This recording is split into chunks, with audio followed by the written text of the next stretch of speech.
இன்றைக்கி நம்ம பிள்ளையார்பட்டி மோதகம் ரொம்பவே டேஸ்ட்டாக எப்படி செய்கிறதுன்னு பார்க்க போகிறோம்.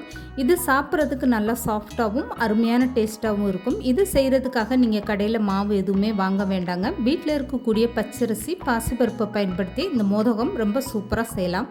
ஹலோ ஃப்ரெண்ட்ஸ், வெல்கம் டு சமைடிலேட்.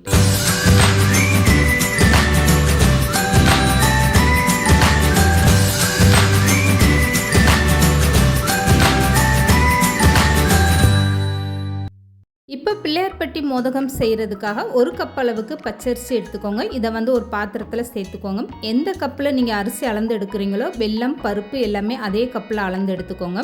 இப்போ ஒரு கப்பு பச்சரிசிக்கு 1/4 கப் அளவுக்கு பாசிப்பருப்பு எடுத்து ரெண்டையுமே சேர்த்து நல்லா கழுவி எடுத்துக்கோங்க.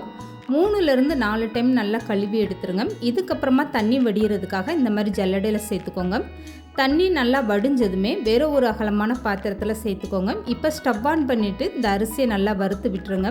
அரிசி லேசாக சூடானா போதும். இருக்கிற தண்ணியெல்லாம் நல்லா உறிஞ்சிட்டு இந்த அரிசி நல்லா உங்களுக்கு ஓரளவுக்கு காஞ்சி வந்துடும். இப்போ கையில் தொட்டு பார்க்கும்போது உங்களுக்கு அரிசி இந்த அளவுக்கு நல்லா சூடாக இருந்தால் போதும்.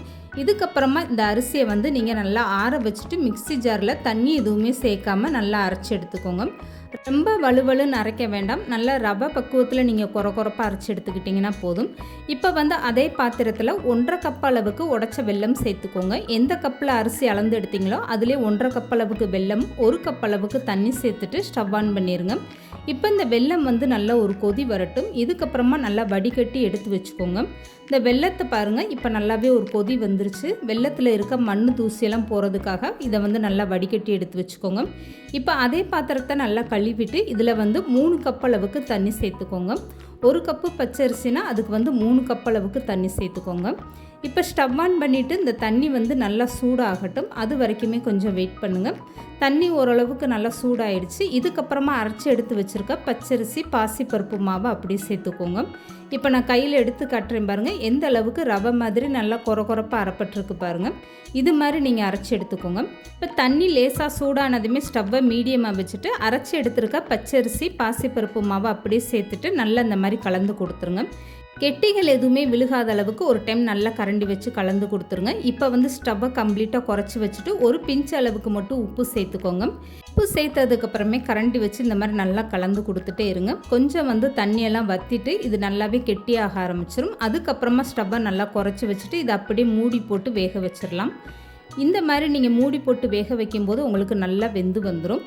இப்போ பாருங்கள், இருக்கிற தண்ணியெல்லாம் வற்றிட்டு ஓரளவுக்கு நல்லாவே கெட்டியாக ஆரம்பிச்சிருச்சு. 5 நிமிஷம் நீங்கள் மூடி போட்டு இந்த மாதிரி வேக வச்சு எடுத்துக்கிட்டிங்கன்னா போதும். இருக்கிற தண்ணியெல்லாம் வற்றிட்டு உங்களுக்கு மாவு இந்த அளவுக்கு நல்லா கெட்டியாக வந்துருச்சு பாருங்கள். இதுக்கப்புறமா வடிகட்டி எடுத்து வச்சுருக்க வெள்ளை தண்ணி அப்படியே சேர்த்துக்கோங்க. இதையுமே சேர்த்துட்டு ஒரு டைம் கரண்டி போட்டு நல்லா கலந்து கொடுத்துருங்க.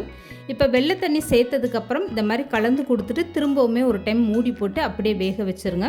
இப்போ இந்த வெள்ளைக்கரசல் சேர்த்ததுனால உங்களுக்கு கொஞ்சம் தண்ணியாகவே இருக்குது. இது நல்லா வற்றிட்டு உங்களுக்கு கெட்டியாக வரட்டும். இந்த அளவுக்கு நல்லா கெட்டியாக வர வரைக்குமே நீங்கள் மூடி போட்டு வேக வச்சுக்கோங்க. இப்போ ஸ்டவ்வை நான் குறைச்சி தான் வச்சுருக்கேன். பாருங்கள் எந்த அளவுக்கு நல்லா மாவு வெந்து உங்களுக்கு நல்லா கெட்டியாக ஆரம்பிச்சிருச்சுன்னு. இந்த ஸ்டேஜில் நீங்கள் 1 ஸ்பூன் அளவுக்கு இதில் சுக்கு ஏலக்காய் சேர்ந்த பொடி சேர்த்துக்கோங்க. இந்த மோதகத்துக்கு நல்ல வாசனையாக டேஸ்ட்டாக இருக்கும். இப்போ இதில் கொஞ்சமாக துருவிய தேங்காயும் சேர்த்துக்கோங்க. இதுக்கப்புறமா 2 ஸ்பூன் அளவுக்கு நெய்யும் சேர்த்துக்கோங்க. நெய் சேர்க்கும்போது உங்களுக்கு சாப்பிடல நல்லா அருமையான டேஸ்ட்டாக இருக்கும். நெய் சேர்த்ததுக்கப்புறம் கரண்டி வச்சு நல்லா மிக்ஸ் பண்ணி விட்டுருங்க. இந்த தேங்காய் எல்லாமே சேர்ந்து நல்லா மிக்ஸ் ஆகி வரட்டும். இந்த மாவு உங்களுக்கு இன்னும் கொஞ்சமே நல்லா கெட்டியாகி வரணும். அது வரைக்குமே இந்த மாதிரி நல்லா கலந்து கொடுத்துட்டே இருங்க. இப்போ இந்த மாதிரி கெட்டியாக வந்ததுமே நீங்கள் அப்படியே ஸ்டவ் ஆஃப் பண்ணிவிட்டு மூடி போட்டு வச்சுருங்க. இது ஒரு 10 நிமிஷத்துக்கு நல்லா சூடு ஆறட்டும். ஆறும்போது உங்களுக்கு மாவு இன்னும் கொஞ்சம் நல்லா கெட்டியாகவே ஆயிரும். இப்போ 10 நிமிஷத்துக்கு அப்புறம் நான் மூடி ஓப்பன் பண்ணி எடுத்து காட்டுறேன் பாருங்கள். மாவு எந்த அளவுக்கு நல்லா கெட்டியாக இருக்குன்னு. கரண்டி வச்சு பிசையும் போது உங்களுக்கு பாத்திரத்தில் ஒட்டாத அளவுக்கு ரொம்பவே சூப்பராக வந்திருக்கு பாருங்கள்.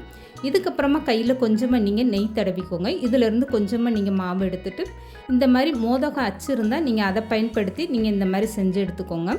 இப்போ இதில் மாவை உள்ளே இந்த அச்சுக்குள்ளே ஃபுல்லாமே நல்லா இந்த மாதிரி ஃபில் பண்ணிடுங்க. இதுக்கப்புறமா நீங்கள் இந்த மாதிரி சின்ன சின்ன மோதகமாக நீங்கள் ரெடி பண்ணி எடுத்து வச்சுக்கோங்க. ஒருவேளை உங்கள்கிட்ட மோதக அச்சு இல்லைன்னா நீங்கள் கையில் சின்ன சின்ன லட்டு மாதிரி உருண்டையாக பிடிச்சிட்டு கூட இதை அப்படியே நீங்கள் வேக வச்சு எடுத்துக்கலாம். இப்போ பாருங்கள், அச்சில் செஞ்ச மோதகம் ரொம்பவே சூப்பராக வந்திருக்கு. இதுக்கப்புறமா நான் வந்து உருண்டையாகவுமே இந்த மாவை உருட்டி காட்டுறேன். இந்த மாதிரி சின்ன சின்ன பால் மாதிரி நீங்கள் உருண்டையாக உருட்டி எடுத்துக்கோங்க. அப்படி இல்லைன்னா நீங்கள் அப்படியே பிடிக்கொலக்கட்டை மாதிரி கூட இந்த மாவை பிடிச்சி அப்படியே வேக வச்சு எடுக்கலாம். இதில் டேஸ்ட்டில் வந்து உங்களுக்கு எந்த ஒரு மாற்றமும் இருக்காது. இந்த மாதிரி சின்ன சின்ன உருண்டைகளை நீங்கள் உருட்டி எடுத்துக்கோங்க. இப்போ பாருங்கள், பார்க்குறதுக்கு அப்படியே லட்டு மாதிரி ரொம்பவே சூப்பராக இருக்குது பாருங்கள். இதை வந்து நீங்கள் அப்படியே வேக வைக்காமல் கூட சாப்பிடலாம். ரொம்பவே அருமையான டேஸ்ட்டாக இருக்கும். இப்போ இந்த மோதக கொழுக்கட்டையை வேக வச்சு எடுக்கிறதுக்காக ஒரு தட்டில் இந்த மாதிரி வாழை இலை விரித்து விட்டுக்கோங்க. இதுக்கப்புறமா நம்ம அச்சில் செஞ்சு வச்சுருக்க மோதகம் எல்லாமே இந்த மாதிரி ஒவ்வொன்றா அடுக்கி வச்சுக்கோங்க. இந்த மாதிரி செஞ்சுட்டு நீங்கள் அப்படியே இட்லி பாத்திரத்தில் வச்சு வேக வச்சு எடுத்துக்கலாம். இப்போ இதை வேக வைக்கிறதுக்காக இட்லி பாத்திரத்தில் 2 கிளாஸ் அளவுக்கு தண்ணி சேர்த்துட்டு உள்ளே ஒரு ஸ்டாண்டு வச்சுக்கோங்க. இதுக்கப்புறமா தட்டில் வச்சுருக்க மோதகம் எல்லாமே எடுத்து வச்சுட்டு இட்லி பாத்திரம் மூடி போட்டு கரெக்டாக ஒரு 10 நிமிஷம் நீங்கள் வேக வச்சு எடுத்திங்கன்னா போதும். இப்போ பாருங்கள், 10 நிமிஷத்தில் ரொம்பவே சூப்பராக நல்லா வெந்து வந்துருச்சு. இப்போ இந்த மோதகத்துலேருந்து ஒன்று எடுத்து நான் பிச்சு காட்டுறேன் பாருங்கள். பிக்கும் போதே எந்த அளவுக்கு நல்லா சாஃப்டாக வந்திருக்குன்னு பாருங்கள். இது சாப்பிட்றதுக்குமே ரொம்ப அருமையான டேஸ்ட்டாக இருந்துச்சு. கண்டிப்பாக நீங்களும் இந்த மோதகம் ட்ரை பண்ணி பாருங்கள். இந்த வீடியோ பிடிச்சிருந்தால் லைக் பண்ணுங்கள், ஷேர் பண்ணுங்கள். மறக்காமல் சமையல் டிலீட் சேனலை சப்ஸ்கிரைப் பண்ணுங்கள்.